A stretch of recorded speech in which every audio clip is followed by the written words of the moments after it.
Hello everybody and welcome to part 2 of the Sonic Colors playthrough. Last time we were in Tropical Resort, and now in this part we are in Sweet Mountain.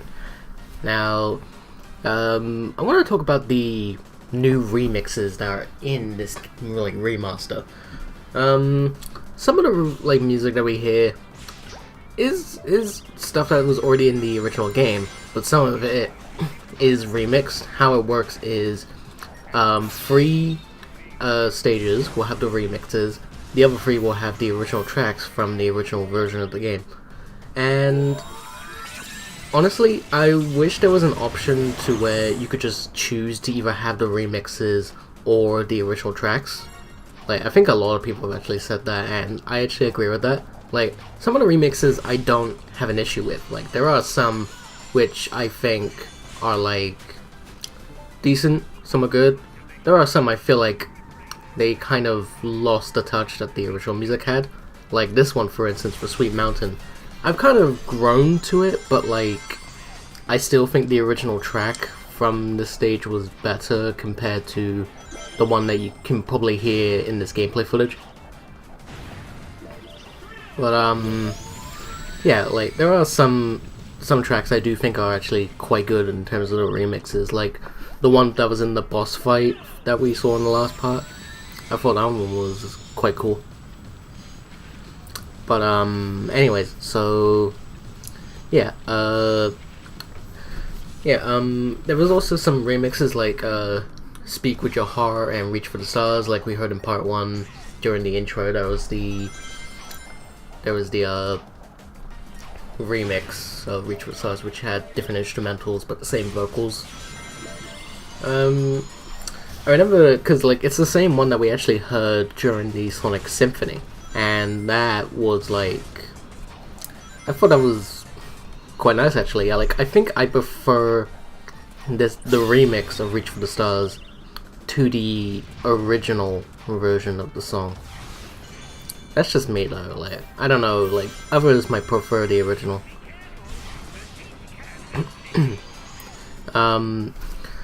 As for Speak With Your Heart, it's kind of hard to say. The main thing I don't really like about the song is the auto-tune. Everything else about the song I think is perfectly fine. In terms of which version do I prefer of the remix, because I'll say this now, that there was actually an alternate remix during the credits of Speak With Your Heart. It was different to what we got from the Sonic Symphony, and I mean it's a given that it's different compared to freaking the original game. Anyway, oh yeah, I forgot I've died a couple of times. That's more on me. That's my own fault for that. Sometimes I don't really slip up like that when I play a game, especially Sonic games, but it does happen. How often does it happen? Not so much, especially if it's a game I've mastered over time. But as I was saying about Speak With Your Heart, I don't know which version I think is better or worse. I just listen to it and I go yeah, that's Speak With Your Heart. Because honestly, I don't think it's a bad song. It's just the auto-tune. If it was just normal vocals, then it could have been probably one of my favorite songs of all time in the Sonic series. And I doubt that she's watching this video, but if Emmy Jones is watching right now, Emmy, could you probably do a cover of Speak With Your Heart, maybe? I would love to hear it. I would really. I mean, I don't have any knowledge of Emmy doing a cover of the song, so if she hasn't, Emmy, could you maybe do that, please? Anyways, so yeah, that's why I think of the music. So some tracks are good, some tracks aren't that great, some are in between. But overall, like, I still think this has a pretty good soundtrack. Like, the sound, most of it is just the stage stuff. It's not really like cutscene music or say like, I mean, I couldn't really hear the music when I was recording because like by the time I was recording my footage, my family was asleep, so I had to have my TV low, so I couldn't really hear anything. But I've seen like a lot of the game, so I know like what sounds there are, and like I was actually quite surprised with something I found out about the credits while I was in the middle of playing. I'll get to that when we get to the final part of the playthrough. Anyways, one thing I think that was pretty cool, at least I think this is the correct information I'm having, they got Jaydikins back to voice Tails in this remaster and in Sonic, in the Sonic Colors Rise of the Wisps. Oh yeah, I should probably talk about that actually. Given that this is in Sweet Mountain and that's where it was set, it makes sense to talk about it. Let me finish. Yeah, so I think it was really cool that they got Jaydikins back to be Tails. I really like that. As for Sonic Colors Rise of the Wisps, Part 1, I thought it was quite decent. Like, it could have had a bit of more improvement with the writing, and some people said that the animation felt stiff.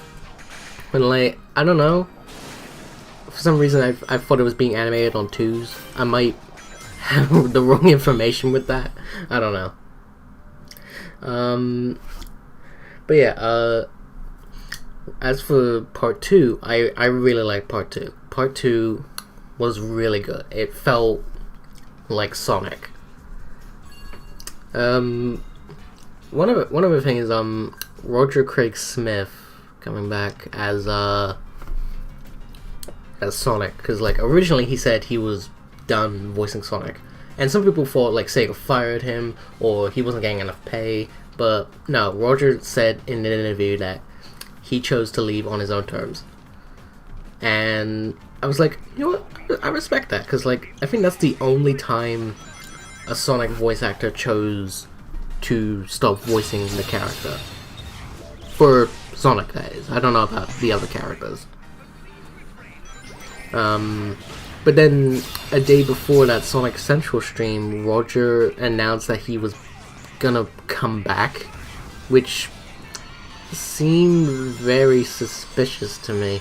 Like, why announce that you're leaving only to come back, and you said it was on your own terms, like you wanted to leave, but then you decided to come back. Like, of course, those that love Roger Craig Smith, like, good on them. Like, Roger is not my favorite voice of Sonic, but there has been some instances where I think he did pretty well as Sonic. Like, it's not perfect, but I'd say it's more in line to how he should probably voice Sonic. Like, examples I can think of is the OKKO Let's Be Heroes crossover that was on Cartoon Network. I think a little bit of Sonic's appearances in Wreck-It Ralph 1 and 2. I can't remember what, oh yeah, I'd say his recent performance in Rise of the Wisps, I think that was quite good too. And I don't know, like, if it was just for the Colors promotion, or they just couldn't get anybody else in time, or it was just a publicity stunt to make Sonic more relevant again. Because, like, I honestly couldn't tell you for the life of me what the reason is. Maybe Roger's already said why he's coming back, why he came back. I honestly don't know. Because if I see that he's left again, then I'm just gonna say it was just because of Sonic Colors. That's all I can think. Anyways, so as you saw earlier, you saw Tails like grabbing me after falling to my death. That's because that's one of the new features of the games. For those that don't know, this is the Tails saves, which basically throughout the stages you would see a Tails head icon, which at the time people thought that was going to be Tails being a playable character. Fortunately, that was not the case. As much as I would love that.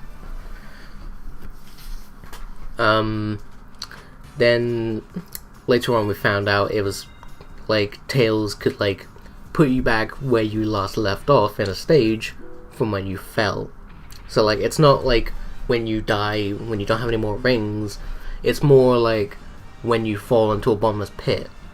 So Tails will take you back to where you last were on the bottomless pit. And from what I found out from watching a Premier de Remy video was Tails saves don't affect your overall score on a stage, which I was surprised by that at first, but I think I can see why they did it, because they're trying to aim Sonic Colors Ultimate to newcomers of the series. So like people who came on from watching the Sonic movie, the people that probably saw Sonic Boom, or even like say the IDW comics, because yeah, there was like a lot of newcomers to the series because of that, and they figured Sonic Colors would probably be one of the more easier games for people to get into.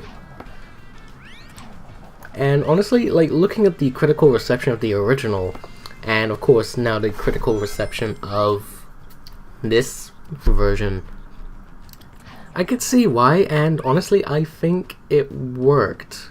Like, I don't know how successful this is going to be. I feel like it'll be quite decent in sales, whether it's physical or digital. And then, yeah, I just think this was probably the right step. Because, like, say if they did a remaster of, say, for all I know, Sonic Unleashed. Like, as much as I would love that, I would love a remaster of Sonic Unleashed for current gen consoles and even PC. So that way the hashtag Unleashed for PC campaign can stop now. Because, like, that would mean we got what we wanted. But of course, I don't really see that happening, because I don't know, the critical reception wasn't fair on the game, and there was also like people, there are people who still don't like Unleashed, which of course that's their opinion. Honestly, I'm one of the people that think it's like the best game in the series, because like Sonic Unleashed is my favorite Sonic game of all time. And yeah, I honestly would love it, but as a remaster to introduce newcomers to the series, it was better that they decided to go with Sonic Colors instead.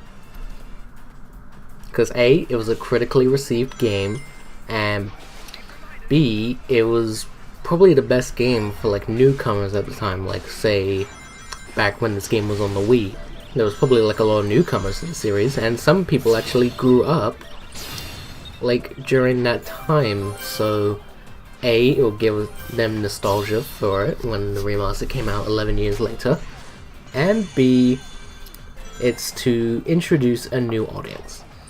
So if it worked for the original, then it would work again for this.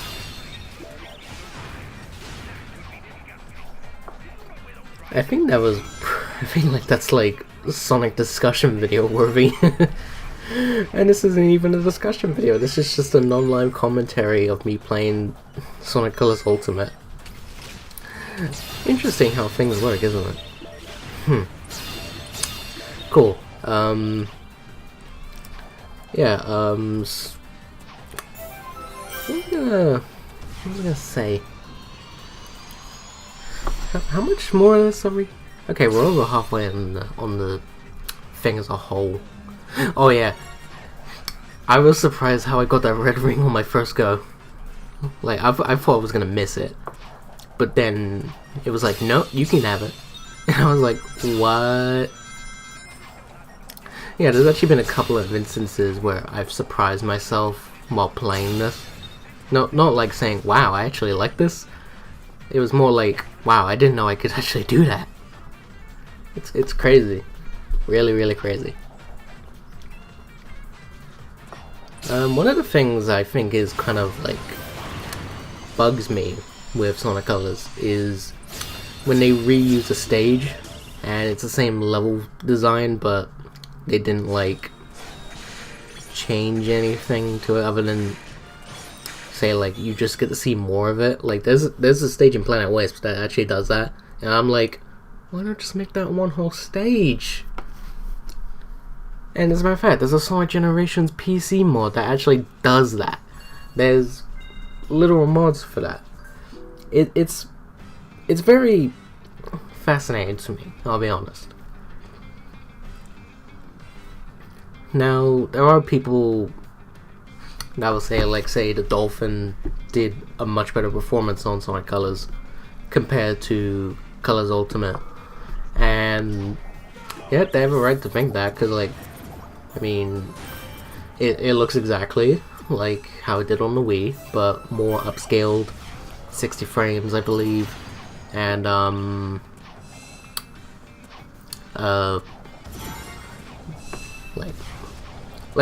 visually and graphically, it's, like, probably more on par to what it was on the Wii, but more, like I said, upscaled. Anyways, yeah, some people will say that, others...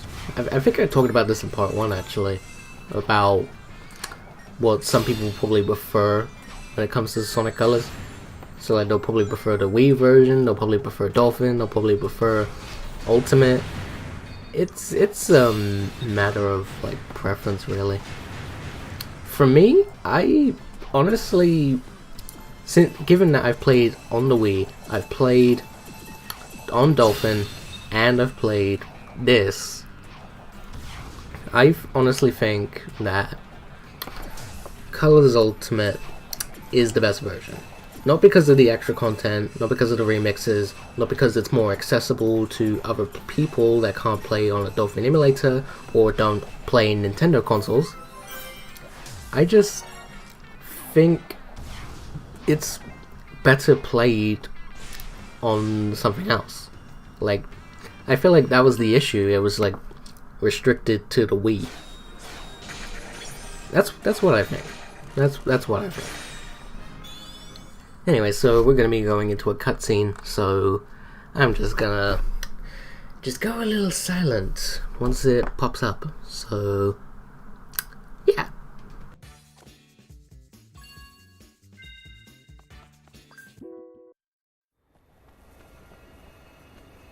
If I was an alien in need of saving, where would I be? Experience has taught me to investigate anything that glows.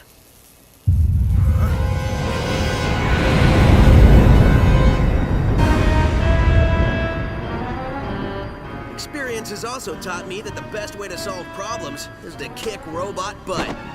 Visitors are cautioned to avoid feeding, petting, or saving any aliens. Excuse me, giant killer robot? You want to do this the hard way or the easy way?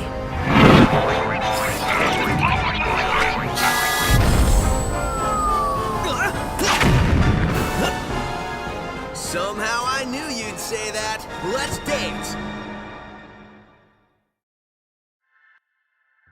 Now, something interesting is that in Sonic Colors on the original, I don't know if the same is actually happening with the remaster, I don't know if they've changed that, but there was a thing where you can go to Starlight Carnival first before Sweet Mountain, and you would get the cutscene that we just watched in Starlight, and the cutscene that would be, if you went into Starlight for the boss, you would see that in here, which I think that's quite interesting that they decided, like, oh, let's spice things up. The only ones I definitely know that doesn't happen is, of course, Tropical Resort, and I believe Planet Wisp, and I think Aquarium Park would probably I don't know. I would need to double check on that. Like, maybe someone in the comments knows. If you know if the cutscenes for a Tropical Resort and Asteroid Coaster can differ, let me know, please. That would be much appreciated. Anyway, so this is the boss. So first off, it starts off with you being on the airship, and you just gotta like hit a bunch of cannons and then get to the switch at the end. And then afterwards, you just try and like take this guy down. So you either like boost into him, if you get lucky enough to get a drill wisp, use that, or like ground pound on him. They actually repeat this boss in Aquarium Park. I think I said the stage name wrong earlier. But yeah, they changed it in the well, only slightly. It was more like water themed and all that. Plus there was missiles and all that. And there was like a piece of glass covering the switch that you have to like press. And yeah, and plus the big robot pirate was like more in the water, the air of the water, than on the ground, like here for example.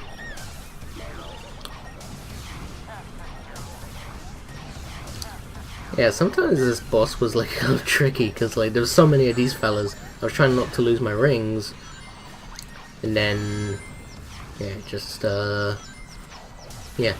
Anyway, so that's the end of the boss. Yeah, and we're just about to be pressing the end of the video, but first we got a cutscene.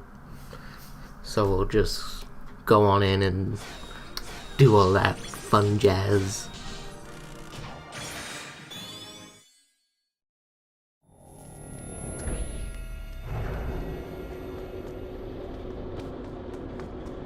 Hey, Tails, you missed the BBBE. Huh? Best boss beating ever! So, has Yacker given you any more information, or limericks, or whatever it is he's spouting? Well, first, remember, this translation stuff isn't 100%. Trust me, I remember. So anyway, these aliens are made up of a really powerful energy source called hyper-go-ons. It's inside of them. Like a battery? No. Well, sort of. It's their life source. You only got a taste of it. Look at what happened. Battery is sort of an understatement. Funny thing, it was first translating as horrible body odor.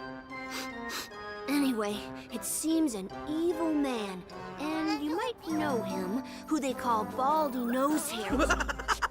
Baldy Nosehair! That's the best thing I've heard all day. I gotta remember that one. I know, I've already written it down. Anyway, he's draining them of their power, all their power, and using it for an evil aquatic mammal? An evil dolphin? No, a porpoise. Oh, an evil purpose. That's good intel. Keep working on it. Hey, where are you going?